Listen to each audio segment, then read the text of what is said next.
আসসালামু আলাইকুম সুপ্রিয় দর্শক, এই মুহূর্তে ফ্লাইং ভয়েসের যেই আইপি ফোনটি আমরা কাস্টমার ইন্ডে সেল করছি সেই প্রোডাক্টটি আপনাদেরকে একটু খুলে দেখানোর চেষ্টা করব এবং এটি কীভাবে কনফিগার করবেন সেই বিষয়টিও একই সঙ্গে দেখানোর চেষ্টা করব। এটি কিন্তু খুব সহজে আপনারা কনফিগার করে ইউজ করতে পারবেন। আমি সম্পূর্ণ ভিডিওটি আপনাদেরকে দেখিয়ে দেবো। একটু খেয়াল করুন যে এটার ভেতরে কী কী জিনিস আছে। এখানে একটি মূল সেট রয়েছে, সাথে এটার যে মাইক্রোফোনটি সেটিও কিন্তু এটার ভেতরে রয়েছে। তো আমরা এটির সঙ্গে কানেক্ট করার জন্য আমাদের আরও কিছু জিনিস আছে, যেমন একটি শর্ট কেবল দেওয়া আছে, ব্যাক স্ট্যান্ড দেওয়া আছে যেটি দেয়ালে সেট করতে পারবেন। আবার একই সাথে কিন্তু এটি আপনি টেবিলে রাখার জন্যও সেট করতে পারছেন। তো আমরা আপাতত টেবিলের রাখার ব্যবস্থাটি করে আপনাদেরকে দেখানোর চেষ্টা করছি। এটার ভিতরে একটি লাইন কর্ড দেয়া আছে। এই কর্ডটি যেভাবে কানেক্ট করবেন একটু দেখে নেন। এখানে দুইটা পোর্ট আছে, এখানে আপনার চিহ্ন দেয়া আছে, আপনি চিহ্নটা বুঝে ঠিক নিচের দিকে যে পোর্টটি সেই পোর্টটিতে এই কেবলটি কানেক্ট করবেন। পাশাপাশি এই যে শর্ট কেবল যেটি দেয়া আছে, একটা অ্যাডাপ্টার দেয়া আছে, এটি আপনি কিন্তু আপনার পাওয়ার প্লাগের সঙ্গে কানেক্ট করে এটার সঙ্গে কানেক্ট করবেন। আমার এখানে আগে একটি অ্যাডাপ্টার লাগানো আছে, আমি আপনাকে দেখিয়ে দিচ্ছি যে অ্যাডাপ্টারের কানেকশনটি ঠিক এইখানে একটি পোর্ট দেওয়া আছে, আপনি কানেক্ট করবেন। দেন আপনি এইখানে একটি ল্যান কানেক্ট করবেন। একটি এখানে ল্যান পোর্ট দুইটা দেওয়া আছে, অর্থাৎ আপনি যদি আপনার পিসির কানেকশন থেকে এখানে ডিরেক্ট কানেক্ট করেন তাহলে পাশে আরেকটা পোর্ট আছে যেটি বাইপাস হয়ে কিন্তু আপনার পিসিতে কানেক্ট হয়ে যাবে। আরেকটি বিষয় আপনাদেরকে ক্লিয়ার করে দিই যে আইপি নাম্বার আপনারা কোথায় পাবেন। আইপি নাম্বারের ক্ষেত্রে আপনার শুধুমাত্র রিচার্জের জন্য 500 টাকা দরকার হয়, আর সাথে আপনার এনআইডি কার্ড এবং ছবি সহ আমাদের কাছে একটা ফর্ম আছে, দেখিয়ে দিচ্ছি। এরকম একটা ফর্ম ফিল আপ করতে হয়, অর্থাৎ এরকম একটি ফর্ম ফিল আপ করতে হয়। এই ফর্মটি মূলত বিটিসিএল এই ফর্মের ব্যাপারটা নির্ধারণ করেছে। তো এটি ফিল আপ করে দিলেই আমরা কিন্তু আপনাদেরকে নাম্বারটি দিয়ে দিতে পারি। অর্থাৎ এটি যখন আপনি ফিজিক্যালি ফিল করতে পারছেন না, তখন আপনার ইনফরমেশনগুলো, ছবি এবং আপনার এনআইডি কার্ডের কপি আমাদেরকে পাঠিয়ে দিলে আমরা কিন্তু আপনাদেরকে এই নাম্বারটি দেওয়ার ব্যবস্থা করতে পারি। তো যাই হোক, আপনার প্রথম যেটি করবেন যে সেটটা অন করার পরে এখানে অপশন দেখাচ্ছে যে আপনি ল্যাঙ্গুয়েজটি সিলেক্ট করুন। তো এখানে প্রথমে ইংলিশ ল্যাঙ্গুয়েজ আছে, আমি এটি সিলেক্ট করে নিলাম।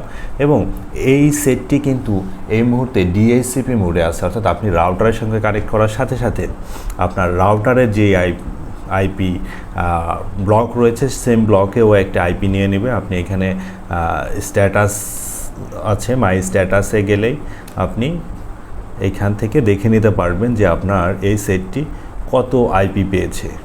তো আমরা এখানে দেখতে পাচ্ছি যে আমি 192.168.1.102 অর্থাৎ সে 102 এই আইপিটি পেয়েছে। সঙ্গে আমরা কি করছি যে আমরা ব্রাউজারে গিয়ে এই আইপিটিতে ডায়াল করছি। এটিতে ডায়াল করার সঙ্গে সঙ্গে কিন্তু আমরা এইটার যে সেট আপ সেটা থেকে আমরা চলে আসছি। এখানে পাসওয়ার্ড হিসেবে অ্যাডমিন, ইউজার নেম এবং পাসওয়ার্ড দুইটাই অ্যাডমিন দিয়ে আপনি লগ ইন করতে পারবেন এবং পরবর্তীতে আপনি কিন্তু এটি চাইলে আপনার মতো করে চেঞ্জ করে নিতে পারবেন। আর পাশাপাশি আরেকটা বিষয় আপনাদেরকে দেখিয়ে দেওয়ার চেষ্টা করছি যে আমরা কিন্তু অলরেডি এখানে একটি নাম্বার নিয়ে রেখেছি, যেই নাম্বারটি আমরা এখানে ইউজ করব। আপনাদেরকে সেই ব্যাপারটি দেখিয়ে দিচ্ছি যে কী করে। অর্থাৎ আপনি যখন নাম্বার নেবেন আমাদের কাছ থেকে তখন আপনার মেইলে এরকম একটা ইনফরমেশন যাবে যেখানে আপনার নাম্বার, পাসওয়ার্ড, আপনার সিপ অ্যাকাউন্ট এগুলো সব কিছু দেয়া থাকবে। তো সেই জিনিসটি কিন্তু আপনি এইখান থেকে জাস্ট এইভাবে কপি করে নেবেন। খেয়াল করুন যে এইখান থেকে আপনি এইটাকে নাম্বারটিকে কপি করে আপনার এইখানে এই যে সিপ অ্যাকাউন্টের যে সেট আপটি এখানে এসে আপনি বসিয়ে দিলেন। খুব সহজ। আপনার এইখানে আপনি এটার যেই নাম দিবেন সেইটা দিতে পারেন। আমরা এটি স্ট্যান্ডা নামে একটা প্রতিষ্ঠানের জন্য করছি। সো ওদের স্ট্যান্ডা 1 এবং স্ট্যান্ডার্ড 2 আমরা এইভাবে এটি করছি। এখানে পাসওয়ার্ডের যে জায়গাটি সেটা কিন্তু আমরা আপনাকে যে মেইল করব সেই মেইলে কিন্তু পাসওয়ার্ডটি দেওয়া থাকবে। সেখান থেকে জাস্ট আপনি পাসওয়ার্ডটি নিয়ে এখানে এইভাবে বসিয়ে দিন। আর এরপরে আপনার যেটা সিপ সার্ভার যে ইটি চাচ্ছে, অর্থাৎ সিপ সার্ভারের যে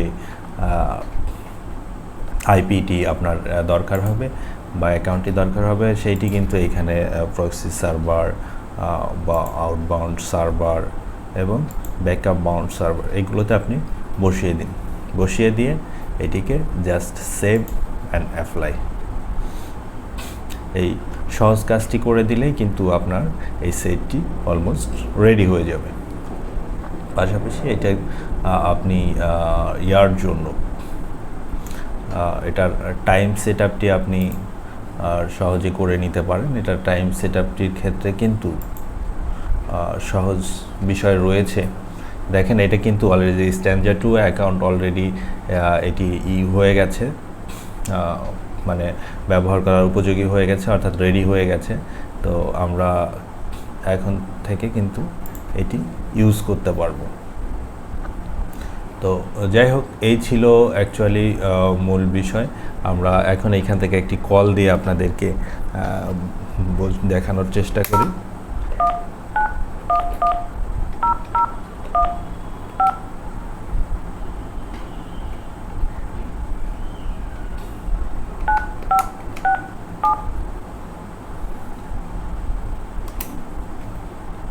আমরা মাত্র এটি কনফিগার করলাম, এই যে খেয়াল করুন যে এখানে কিন্তু কল চলে আসছে।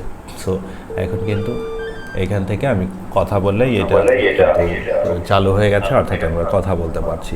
এবং এটি একদম এইচডি সাউন্ড, যে আপনি ফুল ক্লিয়ার কথা শুনতে পারবেন এবং কথা বলতে পারবেন। ধন্যবাদ।